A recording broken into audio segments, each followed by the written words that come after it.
أعوذ بالله من الشيطان الرجيم بسم الله الرحمن الرحيم وعد الله لا يخلف الله وعده ولكن أكثر الناس لا يعلمون ظاهرا من الحياة الدنيا وهم عن الآخرة هم غافلون صدق اللہ العظیم۔ کل ہماری بات چل رہی تھی غلبت الروم، اہل روم مغلوب ہو گئے۔ کیسے مغلوب ہوئے، کن کے ساتھ مغلوب ہوئے، کن حالات میں ہوئے، اور اس کا ان آیات سے مسلمانوں سے کیا تعلق، وہ تمام باتیں میں عرض کر چکا تھا۔ آج یہاں سے آگے بات کرتے ہیں فی بضع سنین وهم من بعد غلبهم سيغلبون فی بضع سنین، کہ وہ اپنے مغلوب ہونے کے بعد عن قریب غالب آئیں گے چند ہی سالوں میں۔ جی کل والی تو روم کے غلبے کے حوالے سے دو روایات ملتی ہیں۔ ایک تو جب مسلمان مدینہ منورہ میں 2 ہجری میں بدر کی لڑائی لڑ رہے تھے، تو وہاں اہل روم اور اہل کسرا یہ آپس میں برسر پیکار تھے، تو اللہ تبارک و تعالی نے وہاں اہل روم کو غلبہ عطا فرمایا۔ اور دوسری روایت جو تفصیل کے ساتھ مفسرین نے ذکر فرمائی ہے، جو بظاہر راجح معلوم ہوتی ہے، کیونکہ جب یہ آیات نازل ہوئی اور صدیق اکبر رضی اللہ تعالیٰ عنہ نے مشرکین کے مجمع میں جا کر یہ سنائی اور کہا کہ اللہ تبارک و تعالی عن قریب اہل روم کو غلبہ عطا فرمائیں گے، تو جیسے منافقین نے خندق کے مقام پر رسول اللہ صلی اللہ علیہ وسلم کی باتوں سے مسلمانوں کا مذاق اڑایا تھا، جب آپ نے ایک چٹان پر کدال ماری اور وہاں سے چنگاریاں نکلی تو فرمایا کہ میں قیصر اور خسرا کے محلات اس میں دیکھ رہا ہوں۔ تو منافقین نے مذاق اڑایا کہ بھائی کھانے کے لیے روٹی نہیں ہے، پیٹ پہ پتھر باندھے ہوئے ہیں، دشمن سے لڑنے کے لیے اسلحہ نہیں ہے، تو خندقیں کھودی جا رہی ہیں تاکہ وہ ہم تک پہنچ نہ سکے، اور باتیں ہو رہی ہیں قیصر اور کسرا کی۔ لیکن صحابہ کرام ان باتوں سے خوش ہوئے، کیونکہ رسول اللہ صلی اللہ علیہ وسلم نے بیان فرمایا تھا، اور ایک مسلمان کا یہ عقیدہ اور نظریہ ہے کہ دنیا اوپر سے نیچے ہو سکتی ہے، آسمان پھٹ سکتا ہے، زمین ٹوٹ سکتی ہے، لیکن محمد عربی صلی اللہ علیہ وسلم کی زبان اقدس سے نکلی ہوئی بات غلط نہیں ہو سکتی۔ تو اسی طرح جب یہاں پر صدیق اکبر رضی اللہ تعالیٰ عنہ نے یہ باتیں کہیں تو مشرکین بھی مذاق اڑانے لگے، ہنسنے لگے، کیونکہ اس وقت اہل روم تو ابھی مغلوب ہوئے تھے، تو شکست خوردہ قوم اتنی جلد فی بضع سنین فاتح بن جائے ممکن نہیں تھا۔ تو ابی بن خلف کے ساتھ حضرت صدیق اکبر رضی اللہ تعالیٰ عنہ نے شرط لگائی کہ بھائی اگر تمہیں یقین نہیں ہے، تم جھوٹا سمجھتے ہو ہمیں، تو ٹھیک ہے شرط لگا لو۔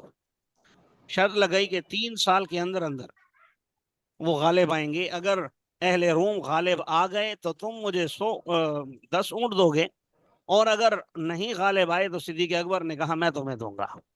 آپ صلی اللہ علیہ وسلم کو جب بتایا تو آپ نے فرمایا بھائی بیزعون کا اطلاق تو 3 سے لے کر 9 تک ہوتا ہے، آپ ایسا کرو گنتی بھی بڑھا دو اور اونٹوں کی تعداد بھی بڑھا دو۔ جب دوبارہ ابی بن خلف کے پاس آئے تو وہ دیکھ کر پھر ہنسنے لگا کہ مجھے لگتا ہے کہ شرط ختم کرنے آئے ہو اور اپنی بات پر آپ کو ندامت ہے۔ تو حضرت صدیق اکبر رضی اللہ تعالیٰ نے فرمایا اے اللہ کے دشمن، میں یہ کم کرنے نہیں آیا، ختم کرنے نہیں آیا، بلکہ بڑھانے آیا ہوں۔ سال 10 کر دو اور اونٹوں کی تعداد 100 کر دو۔ چنانچہ یہ طے پا گئی، اور اس نے صدیق اکبر رضی اللہ تعالیٰ عنہ سے ضامن بھی لے لیا کہ اگر تم یہاں سے چلے جاؤ یا تمہارا انتقال ہو جائے تو پھر اگر یہ پورا نہ ہو، تم شرط ہار جاؤ تو مجھے کون دے گا اونٹ۔ تو حضرت صدیق اکبر رضی اللہ تعالیٰ عنہ نے اس کو ضامن بھی دیا تو میں عرض کر رہا تھا دوسری روایت کا، تو دوسری روایت یہ ہے کہ یہ فتح ہوئی جب صلح حدیبیہ ہوئی سن 6 ہجری میں، تقریباً اس وقت تک 7-8 سال ہو جاتے ہیں۔ تو جب صلح حدیبیہ ہوئی اس سے اگلے سال اللہ تبارک و تعالیٰ نے مکہ فتح فرمایا۔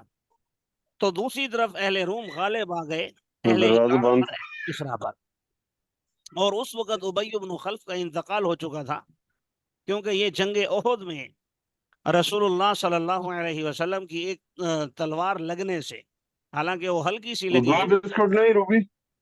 لیکن اس سے اسے اتنی تکلیف ہوئی، اسی تکلیف میں یہ مر گیا۔ تو یہ ساتھی اپنا بند کر لیں اپنا مائک، ساجین کو بند کر دیں۔ تو رسول اللہ صلی اللہ علیہ وسلم حضرت صدیق اکبر رضی اللہ تعالیٰ عنہ نے، درمیان میں آواز آ رہی ہے لیڈیز وغیرہ کی۔ جی، حضرت صدیق اکبر رضی اللہ تعالیٰ عنہ نے پھر ابی بن خلف کے ورثاء سے مطالبہ کیا کہ آپ ہمیں 100 اونٹ دیں، انہوں نے دیے، اور پھر وہ لے کر رسول اللہ صلی اللہ علیہ وسلم کے پاس آئے، اور آپ صلی اللہ علیہ وسلم نے ان کو صدقہ کرنے کا حکم دیا۔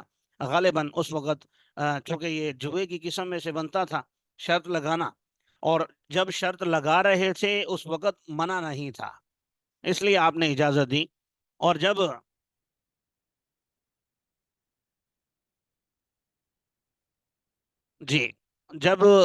اس کا معاملہ ہوا، جی اب دیکھیے ذرا آواز ٹھیک ہے؟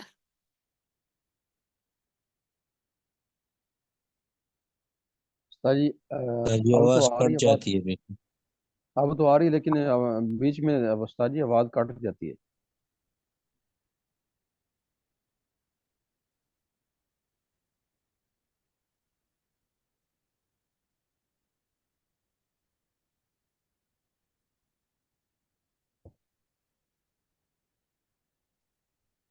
اب آواز آ رہی ہے؟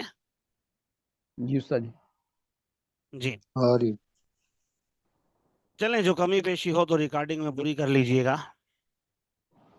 تو جی حضرت صدیق اکبر رضی اللہ تعالیٰ عنہ نے وہ 100 اونٹ لے کر آپ صلی اللہ علیہ وسلم کے پاس آئے، اور آپ نے ان کو صدقہ کرنے کا حکم دیا، کیونکہ جب شرط لگائی تھی اس وقت شرط لگانے کی شریعت میں اجازت تھی، اور جب شرط کے اونٹ ملے تو اس وقت غالباً یسألونک عن الخمر والمیسر، جوئے کے احکامات نازل ہو چکے تھے کہ یہ حرام ہے، اور یہ بھی شرط وغیرہ لگانا بھی جوئے کی ہی ایک قسم ہے، تو اس لیے آپ نے صدقہ کرنے کا حکم دیا۔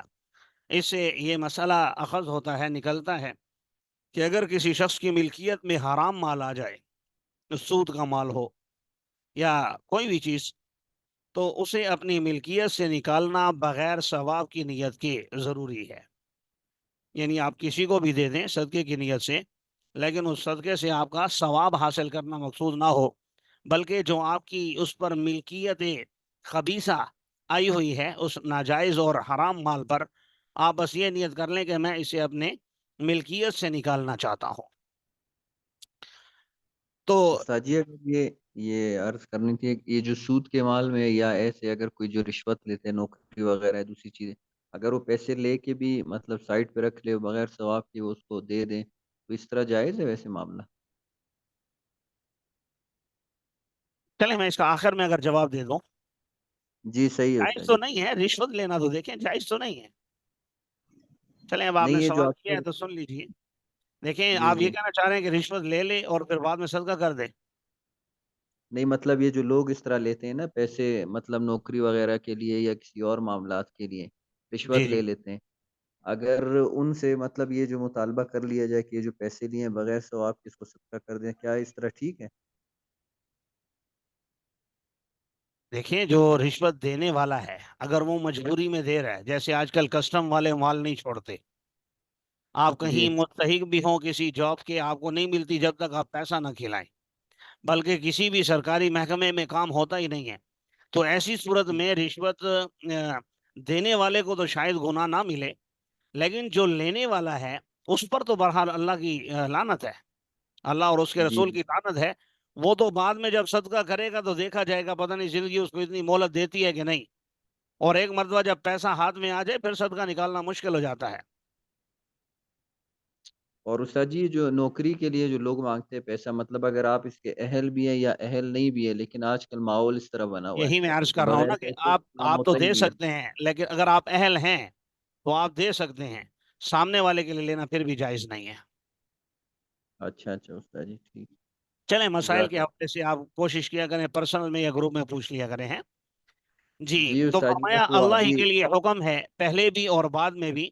اللہ چاہتا تو پہلے بھی فتح دے سکتا تھا اہل روم کو اور مسلمانوں کو، لیکن نہیں دی، بعد میں دی۔ بات یہ ہے کہ اللہ جس کو چاہتا ہے مدد کرتا ہے، جس کو چاہتا ہے فتح عطا فرماتا ہے، اس پر کوئی پابندی نہیں ہے، وہ اپنی مرضی کا مالک ہے۔ وعد اللہ، یہ اللہ کا وعدہ ہے، اور یاد رکھو اللہ کبھی بھی اپنے وعدے کی مخالفت نہیں کرتا، لیکن اکثر لوگ نہیں جانتے۔ لوگ کیا جانتے ہیں؟ یعلمون ظاہرا من الحیات الدنیا، دنیاوی زندگی کے بھی بس ظاہر کو جانتے ہیں۔ وہم عن الآخرۃ ہم غافلون، اور آخرت سے تو لوگ بالکل غفلت میں پڑے ہوئے ہیں۔ حالانکہ دنیا میں آنے کا مقصد یہ تھا کہ آخرت سے باخبر رہیں، دنیا سے بھلے غفلت ہو جائے، لیکن لوگ ہیں کہ دنیا سے سب کچھ معلوم ہے، اور ہر قسم کی ٹیکنالوجی انہوں نے سیکھ لی ہے، ہر قسم کی مشینری بنانا سیکھ لی ہے، اور سب کچھ یہ جانتے ہیں، لیکن آخرت کے معاملے میں غفلت میں پڑے ہوئے ہیں۔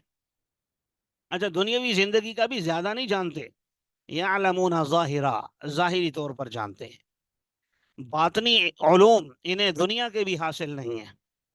پھر ظاہری طور پر بھی ظاہرہ، بعض علماء نے لکھا کہ یہاں تنوین تقلیل کے لیے ہے، کہ ظاہری طور پر بھی تھوڑا سا جانتے ہیں، ان کے پاس کوئی زیادہ علم نہیں ہے، بلکہ ایک اور مقام پر تو واضح طور پر فرمایا وَمَا أُوتِيتُم مِّنَ الْعِلْمِ إِلَّا قَلِيلًا، کہ تم علم نہیں دیے گئے ہو مگر تھوڑا سا۔ تو بلکہ حضرت خضر علیہ السلام اور موسیٰ علیہ السلام جب بحر مجمع البحرین کے مقام پر تھے، تو وہاں سے ایک چڑیا نے اپنی چونچ میں پانی لیا پینے کے لیے، تو حضرت خضر علیہ السلام نے، روایات میں آتا ہے، موسیٰ علیہ السلام سے کہا کہ میرا اور آپ کا علم اللہ کے علم کے مقابلے میں ایسا ہے جیسے اس سمندر کے مقابلے میں وہ قطرہ جو چڑیا نے اپنی چونچ میں لیا ہے۔ اب ایک تکوینیات کے عالم ہیں، ایک تشریعیات کے عالم ہیں، اور اہل سنت والجماعت کا یہ عقیدہ اور نظریہ ہے کہ جو وقت کا پیغمبر ہوتا ہے وہ سب سے بڑا عالم ہوتا ہے۔ تو دنیا کا سب سے بڑا عالم اس وقت کا ایک دوسرے سے کہہ رہا ہے کہ ہمارے پاس اتنا علم ہے جتنا سمندر کے مقابلے میں چڑیا کا ایک قطرہ جو اس نے لیا ہے۔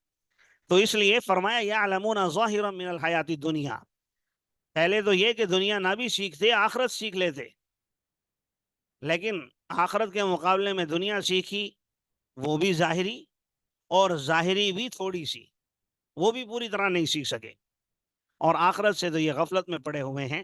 اس میں ہمارے لیے یہ پیغام بھی ہے کہ ٹھیک ہے انسان ڈاکٹر، انجینئر اور دنیاوی معاملات میں سائنسدان اور سب کچھ بن جائے، اچھی بات ہے، لیکن جو علم انسان کو آخرت سے آگاہ نہیں کرتا، آخرت میں کامیابی کی تڑپ اس کے اندر پیدا نہیں کرتا، آخرت کے بارے میں ہوش کے ناخن لے، اس بات کا اسے خبر نہیں ہے، اور آخرت میں جو 5 سوال ہونے ہیں، حدیث مبارکہ میں آتے ہیں، آپ صلی اللہ علیہ وسلم نے ارشاد فرمایا ابن آدم کے قدم اس وقت تک آگے نہیں اٹھ سکیں گے جب تک 5 سوالوں کا جواب نہ دے دے۔ بھائی عمر دی تھی، کس چیز میں خرچ کی؟ دوسرا، جوانی عطا کی تھی، کہاں گزاری؟ تیسرا، مال کے بارے میں کہاں سے کمایا؟ چوتھا، کہاں سے کمایا، ایک سوال یہ، مال کے بارے میں دوسرا سوال ہوگا کہاں خرچ کیا؟ تو مال کے بارے میں گویا 2 سوال ہوں گے، اور تیسرا آخری 5واں سوال علم کے بارے میں ہوگا، علم حاصل کیا تو اس پر عمل کتنا کیا؟ تو آخرت کے بارے میں کوئی خبر ہی نہیں ہے، حالانکہ اصل علم وہ ہے جو انسان کو آخرت سے باخبر کر دے۔ اگر دینی علوم بھی پڑھنے کے بعد ایک انسان عالم بن کر کے اس کے اندر خشیت الہی پیدا نہیں ہوتی، اللہ کا ڈر اور خوف پیدا نہیں ہوتا، آخرت کی فکر پیدا نہیں ہوتی، تو اللہ کی نظر میں یہ عالم نہیں ہے. کیوں؟ انما یخشی اللہ من عبادہ العلماء. فرمایا کہ اللہ کی نظر میں وہ علماء ہیں جو اللہ سے ڈرتے ہیں. تو اللہ تعالی ہمیں آخرت کی صحیح معنوں میں فکر عطا فرمائے، اور اگر ہمارے اندر غفلت ہے، یقیناً ہے، تو اسے دور فرمائے. اولم یتفکروا فی انفسہم، کیا یہ لوگ غور و فکر نہیں کرتے اپنے آپ میں؟ ما خلق اللہ السماوات والارض، کہ اللہ ہی وہ ذات ہے جس نے آسمانوں اور زمین اور جو کچھ ان کے درمیان ہے ان کو حق کے ساتھ پیدا کیا. وَأَجَلٍ مُّسَمَّى، ایک مدت متعینہ تک کے لیے. وَإِنَّ كَثِيرًا مِّنَ النَّاسِ بِلِقَاءِ رَبِّهِمْ لَكَافِرُونَ، یقیناً اکثر لوگ اپنے رب کی ملاقات کا انکار کرنے والے ہیں. یہاں جو فرمایا اولم یتفکروا فی انفسہم، اپنے نفوس میں غور و فکر کر لیں، تو اس سے بھی رب کی ذات کو سمجھا جا سکتا ہے. رب کی ذات کو سمجھنا تو بڑا ہی آسان ہے، لیکن شرط یہ ہے کہ کوئی سمجھنے کے لیے طلبگار ہو، تیار ہو. اب اس کے مختلف پہلو مختلف انداز میں علماء نے تفسیر کی ہے. مثال کے طور پر ایک پہلو اپنے آپ میں غور و فکر کرنے کا یہ بھی ہے کہ میری حیثیت کیا ہے، میں کیا ہوں، مجھے کس لیے بنایا گیا ہے. تو انسان اگر اپنی حیثیت میں غور و فکر کرے تو کچھ بھی نہیں ہے. هل أتى على الإنسان حين من الدهر لم يكن شيئا مذكورا، انسان پر ایک طویل عرصہ ایسا گزرا جب یہ قابل تذکرہ چیز نہیں تھا. پھر اللہ تبارک و تعالیٰ نے بطن مادر میں اور شکم مادر میں اسے لا کر زندگی عطا کی، پانی کے ایک غلیظ قطرے سے. یہ انسان کی حیثیت ہے، پانی کے ایک غلیظ قطرے سے. پھر اسے خون کا لوتھڑا بنایا، پھر اسے گوشت بنایا، پھر اس کے اوپر ہڈیاں، اور پھر اس پر گوشت چڑھایا، پھر ایک بچے کی شکل میں اس دنیا میں بھیجا. تو ایک تو یہ ایک انداز ہے اس میں غور و فکر کرنے کا کہ انسان اپنے آپ کو اس انداز میں دیکھے، تو ظاہر ہے اس کو یقین آ جائے گا کہ جس ذات نے آسمان اور زمین اور ان چیزوں کو بیکار نہیں بنایا، الا بالحق، کسی مقصد کے لیے بنایا ہے، تو مجھ جیسے انسان کو جو اشرف المخلوقات ہے اسے بیکار کیسے بنا سکتا ہے؟ یقیناً میں بھی کسی مقصد کے لیے بنایا گیا ہوں، اور مقصد اللہ تعالیٰ نے ذکر فرمایا دوسرے مقام پر کہ وَمَا أُمِرُوا إِلَّا لِيَعْبُدُوا اللَّهَ مُخْلِصِينَ لَهُ الدِّينَ وَمَا خَلَقْتُ الْجِنَّ وَالْإِنسَ إِلَّا لِيَعْبُدُونَ، کہ میں نے عبادت کے لیے پیدا کیا ہے. بلکہ ایک مقام پر تو مزید الَّذِي خَلَقَ الْمَوْتَ وَالْحَيَاةَ لِيَبْلُوَكُمْ أَيُّكُمْ أَحْسَنُ عَمَلًا، کہ ہم نے موت اور زندگی پیدا ہی اس لیے کی ہے تاکہ ہم دیکھیں تم میں سے کون اچھے کام کرتا ہے. اچھا، یہ تو ایک پہلو ہے اس میں غور و فکر کرنے کا. ایک یہ بھی ہے کہ آپ اپنی ذات میں غور و فکر کریں، کیونکہ انسان جب متکبر بنتا ہے، تکبر کرتا ہے، تو پھر وہ راہ راست سے ہٹتا ہے. تو انسان اپنی ذات میں غور و فکر کرے کہ میری اوقات کیا ہے، میرے اندر کیا ہے. تو سوائے انسان کے اندر گندگی کے اور کچھ بھی نہیں ہے. جہاں بھی آپ سوئی چبوئیں گندگی نکلے گی، خون نکلے گا، کپڑوں کو لگ جائے تو ناپاک ہو جائیں گے، طہارت بھی ختم ہو جائے گی. تو جب انسان کی اپنی کوئی حیثیت نہیں اور اندر گندگی، تو پھر اتنی عزتیں کیوں، اتنی بلندیاں اور مقام اور مرتبے کیوں؟ تو انسان کو سمجھ میں آتا ہے کہ وہ دل کی وجہ سے، کیونکہ دل کے اندر نور ایمان موجود ہے، اس ایمان کی وجہ سے اللہ تعالیٰ عزتیں عطا فرماتا ہے. تو ایک پہلو اس میں غور و فکر کرنے کا یہ بھی ہے. اولم یتفکروا فی انفسہم. اسی طرح اگر دیکھا جائے تو ایک پہلو یہ بھی ہے کہ کوئی بھی مصور جب کسی تصویر کو بناتا ہے تو اسے 4 چیزوں سے بچاتا ہے. پانی سے تاکہ خراب نہ ہو جائے، ختم نہ ہو جائے، اور آگ سے تاکہ جل نہ جائے، مٹی سے کہیں گندی نہ ہو جائے، اور ہوا سے تاکہ اڑ نہ جائے، پھٹ نہ جائے، خراب نہ ہو جائے. تو اللہ تبارک و تعالیٰ نے انسان کو انہی 4 چیزوں سے تخلیق فرما دیا کہ ہر انسان کے لیے آگ، پانی، بجلی، آگ، پانی اور مٹی اور ہوا، چاروں چیزیں ضروری ہیں. اگر ان میں سے کوئی ایک چیز بھی نہ ہو تو انسان کے لیے جینا مشکل ہو جائے۔ ایک پہلو اس میں غور و فکر کرنے کا یہ بھی ہے۔